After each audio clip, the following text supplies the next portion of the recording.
Good afternoon and welcome to the afternoon docket of the Tennessee Court of Appeals. There are 3 cases on the docket. Those cases will be called in the order which they appear on the docket. Just as a reminder, I think everyone here knows full well that there's 15 minutes of argument per side. The appellant may reserve up to 5 minutes of time for rebuttal, and the appellee, of course, has no rebuttal time. Are there any preliminary matters that we need to discuss or any introductions that need to be made before we get started? Yes, sir. Your Honor, could I introduce Tracy? Yes, please, if you'll come to the podium. Yes.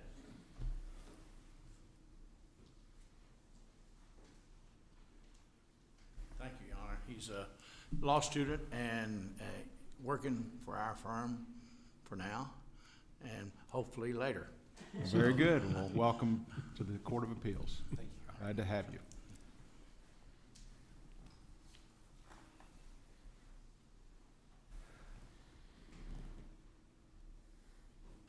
All right, Ms. Bogus, if you'll call the first case, please. Thomas Furtsch, personal representative of the estate of Michael Edward Birdwell versus Tammy Ann Odell. Good afternoon. My name is Sharon Clark. I'm from the Knox and the Rome County Bar. I'm the attorney for the appellant along with my co-counsel, Patrick Cooley. I'd like to reserve 1 minute for rebuttal. This case comes to this court from the Putnam County Chancery Court. It was a ruling that was made on competing motions for summary judgment. The case turned on the interpretation of a marital dissolution agreement between the appellant Tammy Odell and her then-husband Michael Birdwell. Mr. Birdwell's estate is the appellee in this case. It's our position that the lower court erred in its interpretation of the MDA to require Ms. Odell to waive or relinquish her rights in an annuity contract as a beneficiary, a contract that Mr. Birdwell was awarded as a part of the divorce. The facts are these. Mr. Birdwell and Ms. Odell married in 2006. During the marriage, Mr. Birdwell named Mrs. Odell as his beneficiary. After 9 years of marriage, they elected to divorce. They entered into a marital dissolution agreement. That marital dissolution agreement provided in Section 6 that the annuity would be the sole and absolute property of Mr. Birdwell. The MDA did not contain any language with regard to rights as a beneficiary, and it only stated in Section 6 that Mrs. Odell was relinquishing her marital interest in that asset to Mr. Odell, or Mr. Birdwell, sorry. The MDA provided in Section 11 that both parties would sign all documents necessary or incidental to effectuating the terms of the agreement. That MDA was incorporated into the parties' final decree of divorce in November of 2016. It's important to know that Mr. Birdwell was diagnosed with cancer during their marriage. He was heard to give credit to Ms. Odell, and this is in the record, for getting him diagnosed and helping getting him the necessary treatments to extend his life. But had Mr. Birdwell presented a change of beneficiary form? He had not. Well, if he had, after the execution of this agreement, entry of the final decree to divorce, your client would have been required to cooperate in that change of beneficiary. Absolutely. Okay. 6 years passed from the time they divorced to the time that he passed away on March 20, 2022. We don't know why he didn't change her as a beneficiary. There's affidavits in the record from TIAA that says they would have notified him. He would have been aware who the beneficiary was on a regular basis throughout that 6-year period. There were some steps taken to try to change the beneficiary? There were. Did they amount to substantial compliance? They do not. Why not? So, about a month before Mr.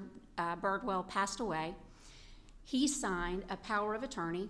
It did not have any language in it that allowed the agent to make changes to beneficiaries on any asset, much less the TIAA CREF annuities. He signed a will. The will did not provide any language in it with regard to the annuity. Mr. Birdwell did not sign a change of beneficiary form, but the attorney, in fact, did reach out shortly after he signed these documents to TIAA and tried to change the beneficiary at that time. TIAA responded. Do we have any findings here, counsel, that, and the trial court didn't reach a determination as to substantial compliance? They did not even look at the contract. Okay. The affidavit of TIAA says that they rejected the attempts by the attorney-in-fact because the attorney-in-fact did not have the requisite language in it that permitted that agent to make changes to a beneficiary. TIAA ultimately, after being contacted by the attorney-in-fact several times, sent a change of beneficiary form directly to Mr. Birdwell. Mr. Birdwell never signed it, and he never returned it to TIAA. When he died, Mrs. Odell remained the beneficiary on the account, and TIAA paid those funds to Mrs. Odell. Counsel, I wonder if the forward-looking language in Section 13, the relinquishes to all other rights or claims which each may have or hereafter acquire under the law of any jurisdiction as to of the other's property. Does that make this different than Bowers and its progeny? And Bowers seems to be, you're surrendering your rights, and she surrendered her rights to this property, but he didn't change the beneficiary designation. Does that prospective language take this out of sort of the control of Bowers? It does not. Why not? And the reason it doesn't is because we know that it's well settled in Tennessee that an MDA is a contract in contemplation of divorce. So you look at the contract and you give it its ordinary and plain meaning. This contract was not ambiguous. Neither party argued that it was ambiguous. In Section 13, it is clear that it says this agreement is intended to be a final settlement. It's intended to address all claims for assets arising out of the marital relationship. And then it goes on to say, and we waive and relinquish all rights that we might acquire under the law of any jurisdiction. And then it goes on to define what that might mean. Statutory right of a year support, curtsy, dower, right to take against a will, the right to be a fiduciary for the other's estate. And it goes on and it defines all these different ways that you can become an owner of assets by virtue of being married. Bowers was based on, in part at least, on the idea that the insurance recovery was not part of a marital estate.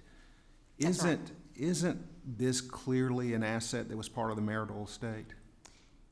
And that's what she relinquished. In Section 6 of the MDA, it says that she relinquishes, and I guess we could look specifically at Section 6. Section 6 says the husband has a retirement account with TIAA CREF, which shall be the sole and absolute property of the husband. Any marital interest either party has in and to said account is hereby divested out of them and vested in the party receiving the account. So it's an extension of your argument that really the agreement is faulty and that it doesn't say and waive any beneficial interest that they may have in any asset. It's not faulty. It's what the parties contemplated when they entered into the document. And the agreement is clear. After it defines in Section 13 all these different ways that you can acquire rights under the laws of any jurisdiction, it then says, and this agreement applies to all property that we own or may hereafter acquire in the future. Well, this agreement is a document in Sections 4, 5, and 6, which deal with the divestiture of assets between them, how their assets are being divided. It's only marital interests that they're each relinquishing. So this agreement applies to all rights that they might acquire in and to property in the future. And the agreement is the divestiture of marital interest. And that's it. So it's our position that when the court looked at this sentence fragment, if you will, the very last piece of Section 13, and then said, okay, now we're looking at this section and we're saying it now applies to both marital interest and non-marital interest. Effectively, the court construed this section in a way that is contradictory to the rest of the document. And everybody, well, most people understand that when you're construing a contract, you don't just look at a provision in isolation. You look at the whole document and you construe the provisions and the contract as a whole. So when you read the entirety of the MDA, Nowhere does it address any rights that they might have in non-marital property. The entirety of the MDA addresses marital interest, which is a term defined by statute. And that's what she relinquished. We don't deny that he could have named anybody as his beneficiary. For whatever reason, he chose not to. He left her as the beneficiary, and she was the beneficiary when he passed away.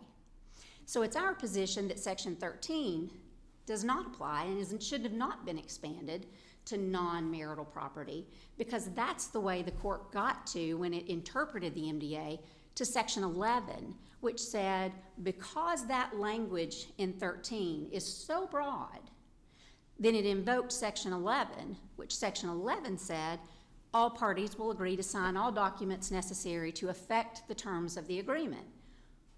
Well, again, within the bounds of the agreement, it would have only been a marital interest. She did not relinquish any other rights. This kind of language has been addressed in Bowers, in Re Estate of Williams, and in Voya as boilerplate language. And the court has said, the appeals court has said, that they're not going to affect an unexecuted or a mere intention to change beneficiary, which is what happened here, possibly. We don't know that for sure. We only know that the attorney, in fact, elected to change the beneficiary. We don't know that Mr. Birdwell wanted that. We can only assume that the attorney, in fact, was operating at his direction, but that's nowhere in the record.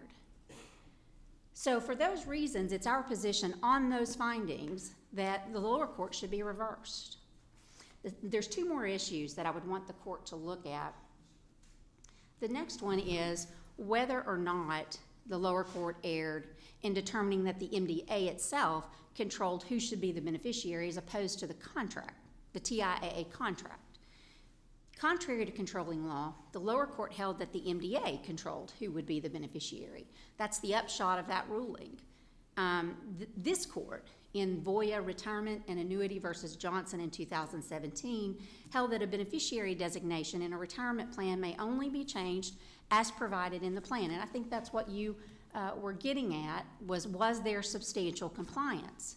The only proof that's before this court is that there were attempts to change the beneficiary by the attorney in fact. But TIAA rejected that because it wasn't in compliance with their terms. There was no form that had been signed by Mr. Birdwell that said, this is my attorney in fact. He can change beneficiaries on the TIAA account, and he never signed a change of beneficiary form. Counselor, if you're right, does this case need to be remanded for determination as to substantial compliance, or is substantial compliance definitively settled from the record? I think it's definitively settled from the record. It's very clear. There was no, unexecuted intention by Mr. Birdwell. There was an unexecuted intention to try to change it by his attorney in fact, who incidentally was suggesting that the beneficiary should be the estate, which is a college in which he's affiliated. It's possible that he wouldn't have been able to do that just under the self-billing statute. So how did the TIAA rejections come into the record? Were there letters of refusing to change the beneficiary or declining to change the beneficiary submitted as evidence, or did they have a representative of TIAA present? We subpoenaed those records, and they were attached to an affidavit by a TIAA representative to our motion for summary judgment. So I think we've gone over substantial compliance. I'm probably running short on time. We've already pointed out that the MDA did not express the requisite authority required by TIAA. There was no change of beneficiary form. There was nothing done other than contacts, and all of this is in the record, attached to the TIAA affidavit, the communications that were going back and forth, and TIAA indicating that they needed a change of beneficiary form signed by Mr. Birdwell, and they just simply didn't get it. The last piece that we suggest that the court needs to consider is whether or not, when the court interpreted Section 13, it's our position that the court created an ambiguity. At that point, when the court saw this in a way that nobody else had really seen it, that ambiguity should have been construed against Mr. Birdwell. Mr. Birdwell in the divorce was the only represented party. His attorney drafted the MDA. Mrs. Odell did not take part in any type of negotiation for the MDA. She simply was presented a document and signed it. So if the MDA is ambiguous, we would suggest that it should be construed against Mr. Birdwell. Thank you. Thank you, counsel. We'll hear from the appellee.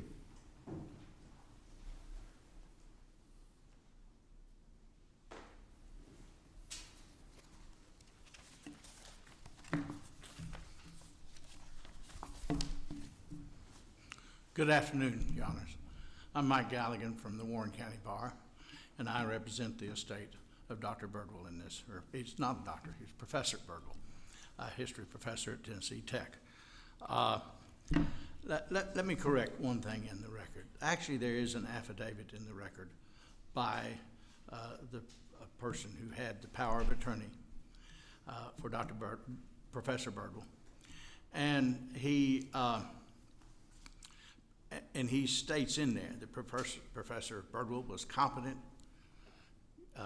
in every way, and he goes through a list of that, and he says that Professor Birdwell asked him to change this beneficiary through that. And he did make efforts to do that. They didn't like, among other things, but the main thing, the power of attorney was a power of attorney that we have, and it's in the record, and the power of attorney stated that Dr. Roberts, who had all the authority to do anything. It's a typical power of attorney in the state of Tennessee. It lists specific properties, and then it lists a kind of catch-all phrase that said they can do anything necessary to do anything that he desires to do, actually, based on it. So there's no question he had that authority. I don't think that that's the main issue in this case. Before we move on from that, counsel, would you say there is substantial compliance in this case? I would say that there was compliance in this case, and it's substantial in that though it came late because of Professor Birdwell's illness, that he did all he could do at that time through the power of attorney to get it done. And we don't have a determination from the trial court in this case on the substantial compliance issue? We don't. The court ruled on other issues. And I would say that based on the question Your Honor asked earlier, I would say that if the court did not agree with our position, that it would need to be sent back to have that case heard. But I don't believe it reaches that, Your Honor. And the reason I don't is this. Let's go over the MDA. It's the center of this whole case. And right in the first part of the MDA, it says, in the preamble, it says that this was an effort to settle all claims and future claims of all property. It didn't say whether it was marital or not marital, all property. Then, of course, it stated that Professor Birdwell would be the sole owner of the retirement account. Paragraph 11 said that he would execute, either party would execute all instruments needed to effectuate the terms of the agreement. Of course, the agreement had properties that she had too. Then paragraph 13 stated that each party waives and relinquishes all claims which they have or may hereinafter acquire in the other's property. And number 5 stated that his agreement was binding on the personal representatives. Now this particularly 13 and 14 is particularly interesting to me, and I think will be to the court. This is an almost exact language, as the Court of Appeals has said, in Ellis versus Ellis. And Ellis versus Ellis stated that there was no ambiguity in that language. There are only 5 words in the language in Ellis's that's not in this paragraph 13 and 14 combined. And that had to do with support obligations. It wasn't relevant in this case at all. So if there's any question that the Court of Appeals ever has. I mean, here, even with that language, though, Professor Birdwell very well could have said, you know what? I know that my ex-wife has disclaimed all her interest. I'm going to keep her as the beneficiary, and made that decision that she would get the funds from that retirement or annuity. I mean, he could have made that determination, right, even with that language. Well, of course, Your Honor, he could have made that determination. So However, why don't we follow then the plain language of the annuity contract and say, okay, whoever the beneficiary was at the time of death is the person that gets it? I mean, why don't we do that? And there have cases, as this Court is well aware of, that have done that. The difference is the future obligation that Ms. Odell obligated herself to.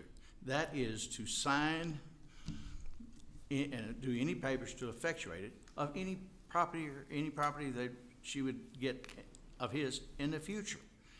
Now, that was not in the cases, and I assume the Court is referring to Bowers and Voya and several other cases there.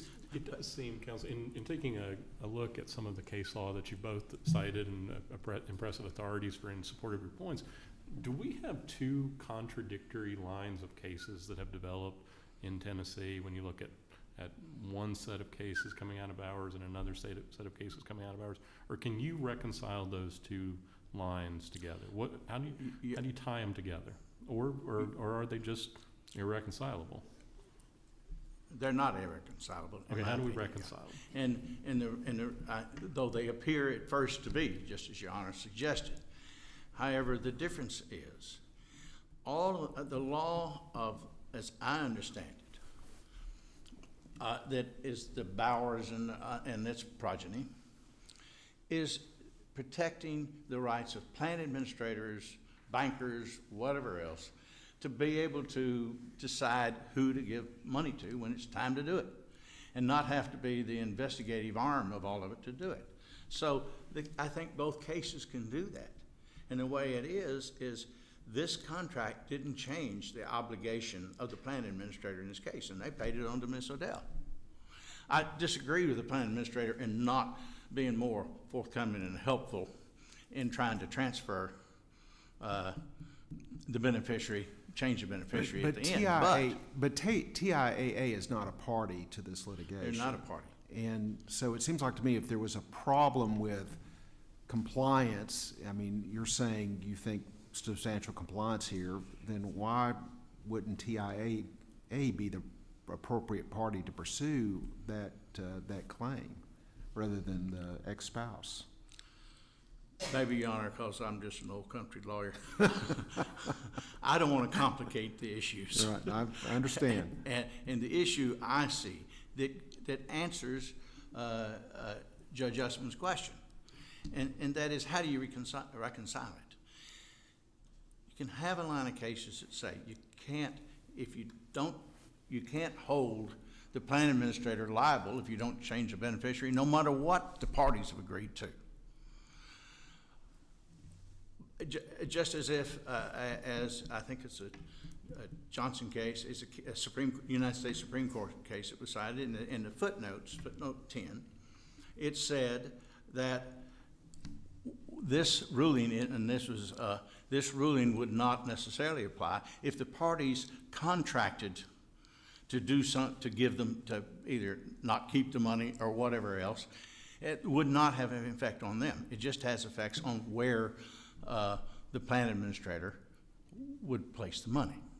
So you're saying your only recourse then is not against the plan administrator, your only shot is to go and try to prove that the wife obligated herself to something under the marital dissolution agreement. That's the only way you can reach this property.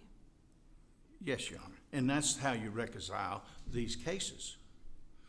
In other words, instead of dragging the banker, the plan administrator, the life insurance person into it, you've got the person you dealt with, you contracted with, that you deal with. And the way you do it is this lawyer who wrote this language exactly like Ellis versus Ellis you write it in there that if you acquire future property, first of all, it said in the agreement that he got all the property of this that we're here about today. And that's his. And it was unambiguous. Well, I don't think anyone's questioning that excuse me. I'm sorry.